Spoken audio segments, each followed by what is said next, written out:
Привет, мои дорогие! Хочу отблагодарить всех тех, кто поскидывал донаты. Огромное спасибо, потому что их просто очень много и не всем успеваю отвечать. Сегодня очень радостные новости. Знаете, это не какой-то там обычный выходной, а именно радостный выходной, дорогие мои. Конечно, не радостно тем, кто оказался в котле сейчас. Огромный котел сейчас закрывается. То, что было по неподтвержденной информации, там где-то 3 километра 100 метров, вот это вот горлышко, оно сейчас закрывается, потому что дроны с двух сторон делают вот эту киллзону, о которой мы говорили, они как бы с двух сторон сейчас находятся.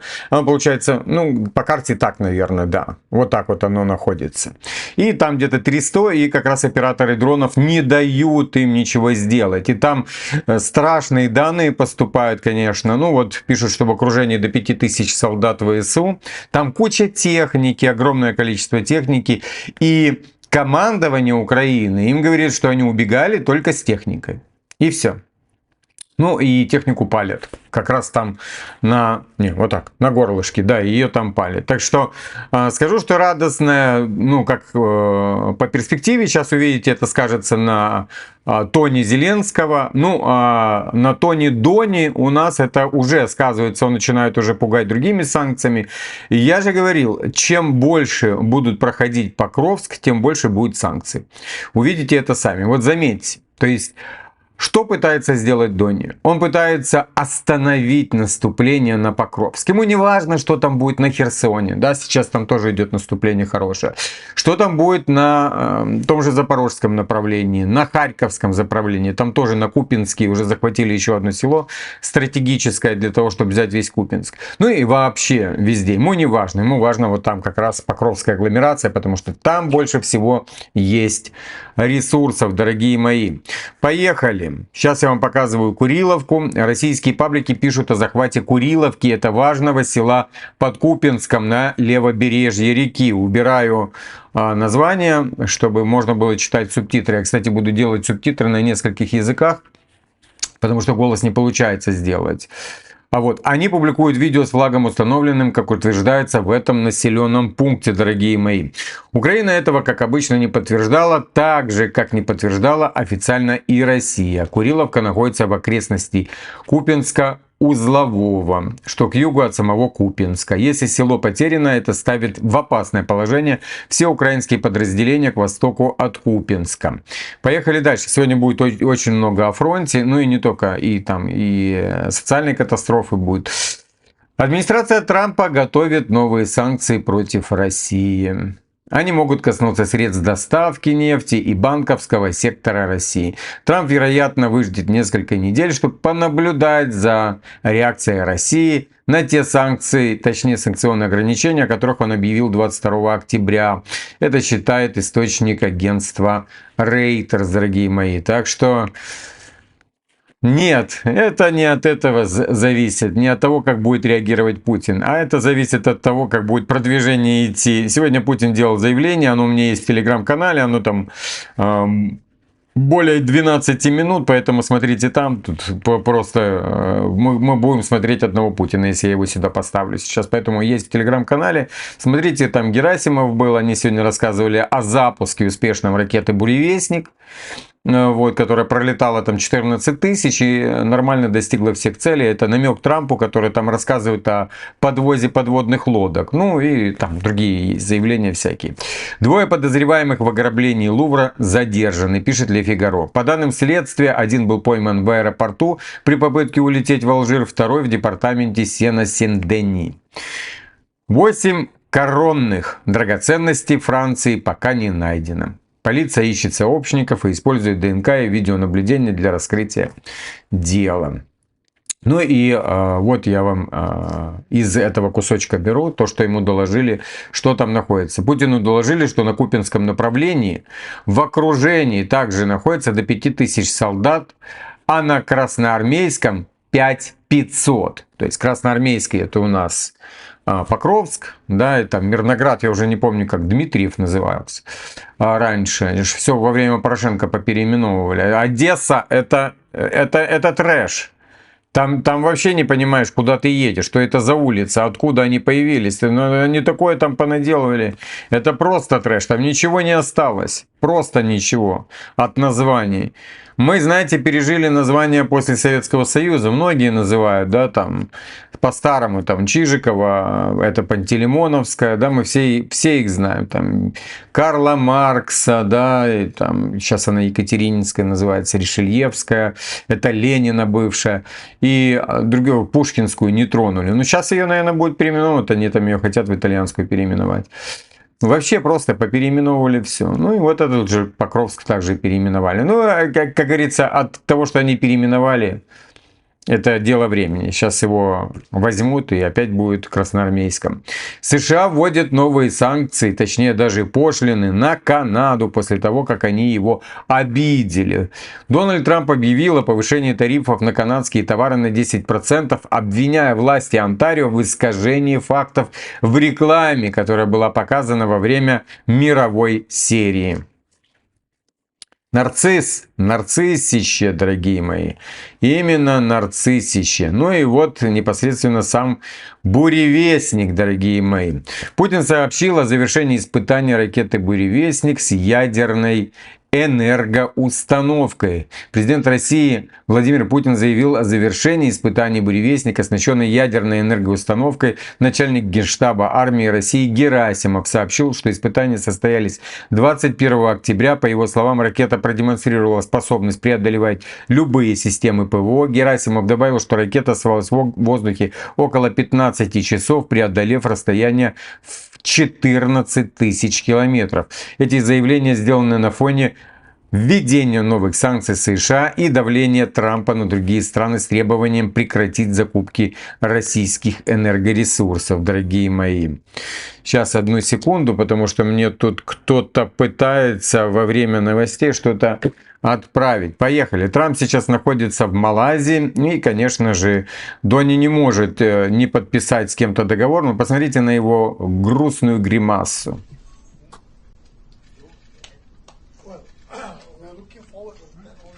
Покровск. На лице написано. Теряем Красноармейск. Что там, что? Да, я понял. Да-да, сейчас покажу. Так, и что же они там подписали, дорогие мои? Президент США и премьер-министр Малайзии договорились о предоставлении американским товарам преференциального доступа и устранения барьеров для услуг, инвестиций и цифровой торговли. Экспорт стратегических минералов и редкоземельных элементов США будет освобожден от квот и запретов. Соглашение охватывает сделки на 150 миллиардов долларов и инвестиции в американские фонды на 70 миллиардов.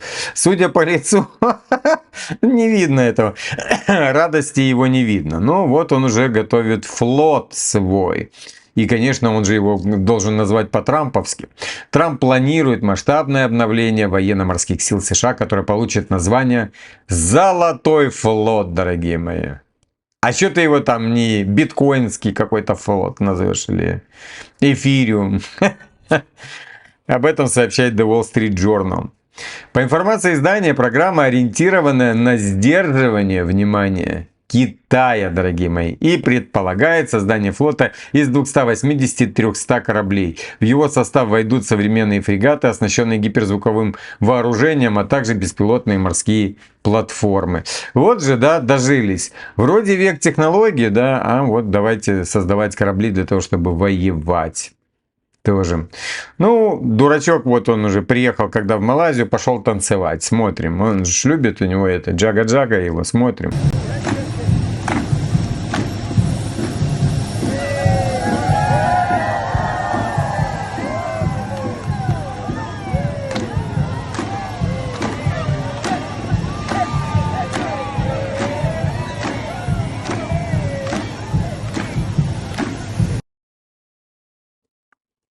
Старый балбес. Ну, такой не скучный, я вам скажу. Весь этот год скучать не давал нам.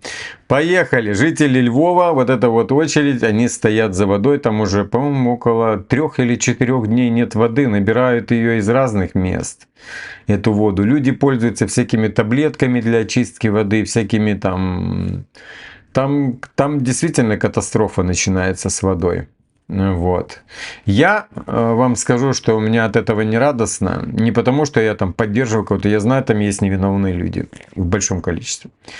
Как говорится, у которых никто ничего не спрашивает и спрашивать не собирается, дорогие мои. Поэтому вот такая вот ситуация. Жалко людей, очень жалко людей, которые не поддерживают Зеленского, я вам серьезно говорю. И в Украине их много, и украиноязычных, и там со Львова их много. Они его ненавидят. Поехали дальше. Встреча Трампа и Путина в Будапеште состоится. В этом нет сомнений, заявляет Виктор Орбан. Ну, конечно, сейчас Покровск пойдет давить. И, конечно же, состоится. В Европе знают, саммит не отменен. Просто не через неделю. Дата не утверждена. Но что будет, сомнений нет. Это Виктор Орбан заявляет. Все знают, что россияне договорятся с американцами. Конечно. Потому что у них выбора не будет. Орбан также обвинил европейских лидеров в том, что они назвали Путина военным преступником, что якобы усложняет возможность потенциальной встречи. Европейцы понимают необходимость прямых переговоров с Россией. Но как это согласовать с тем, что европейцы наговорили и натворили, если не думать заранее, а потом придется платить, сказал Орбан, дорогие мои. Ну и то, что происходит в этом кольце. На фоне заявления войск России, окружения украинских войск в Купинске и в Покровске, Путин заявил о необходимости проявления милосердия к пленным. Их там огромное количество. Если соберут и там, это около 10 тысяч их будет. Действовать с пленными нужно в соответствии с нормами международного права и законодательством России. Армия России исторически всегда относилась к побежденному противнику с милосердием, и мы будем от этого исходить, дорогие мои. Сейчас хочу вам показать, как одесситы с военкоматом играют, можно так сказать. Оп, пробежечка с утра, вот такая вот. Люди ловят людей. А там он поехал один, а тут еще едут. Оп, оп, оп. Я так долго могу, ребят. Оп. Оп. О, вот, смотри. Там Бусик вот этот подрезать его хотел. Это наш подписчик. Нормально? Это Чечерина. Вот, это сейчас Успенская называется. Раньше Чечерина была, по ней трамвай ходил.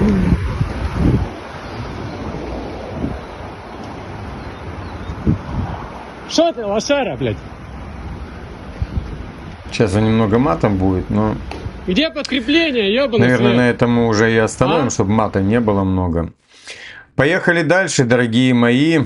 Вот в видео, знаете, как они говорят, я сегодня прочитал, что Туск заявил, что Зеленский ему говорил, что не хочет воевать 10 лет, но 2-3 года еще повоевать может.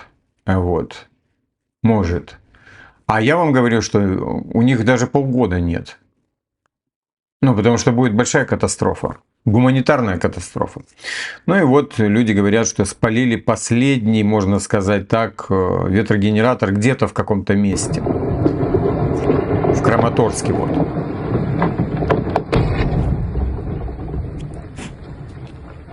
Такое ощущение, да, как будто на ИИ нарисовано. Нет, это реально. В него влетел там или шахет, или какой-то дрон.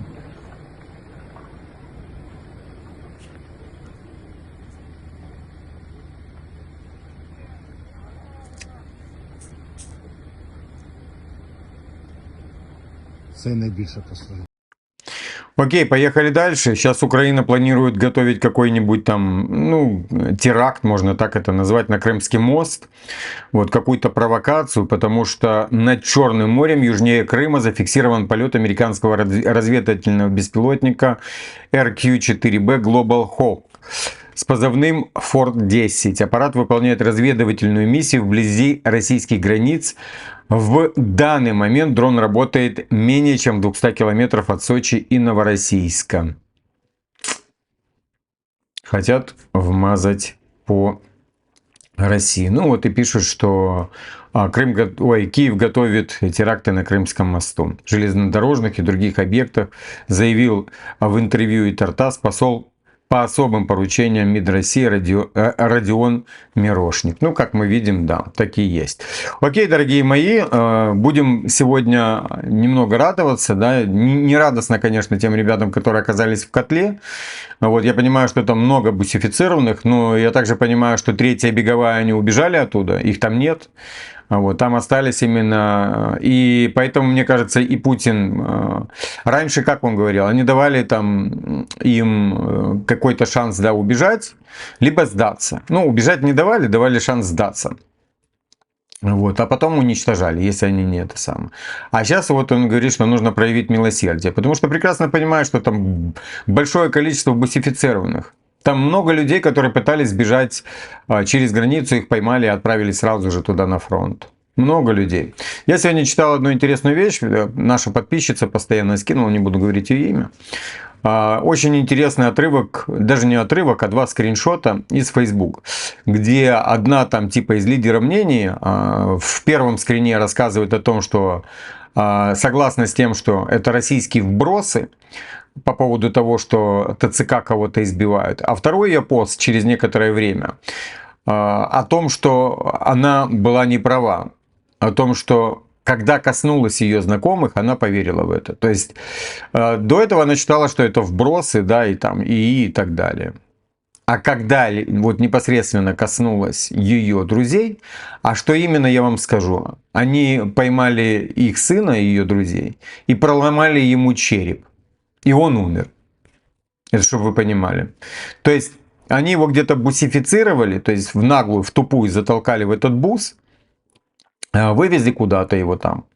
Ну, понятно, что парень сопротивлялся, проломали ему голову, и он через какое-то время оказался уже в больнице, а через какое-то время из больницы заявили, что он уже все, он умер. И все. Там они ему трепанацию черепа делали, но он умер. В любом случае. И вот после этого она поверила. Да? То есть до этого она считала, что это все вбросы. Ну, я вам скажу, у меня среди знакомых есть тоже дурачки, которые там, да это все вбросы, Жора, да что ты это самое, это и ПСО российское, и все вот это вот продвигаешь эту тему, и все такое. Потом пишет кенты, он уже там, вышел за хлебом. При том, что ребенок один дома у него остался, и все. То есть ребенок остался дома, закрытый. Похер. В бус и уехал. Договаривайся по телефону, пусть родители приезжают, открывают ребенка и так далее. Похер, все. Его туда и давай воевать. Да, и псом. Именно и псом.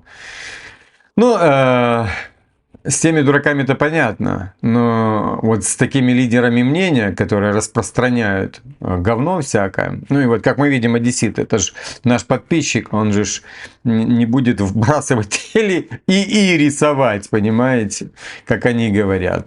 Окей, дорогие, огромное спасибо еще раз за донаты, которые на PayPal летят. Огромное спасибо, потому что люди мне пишут, что...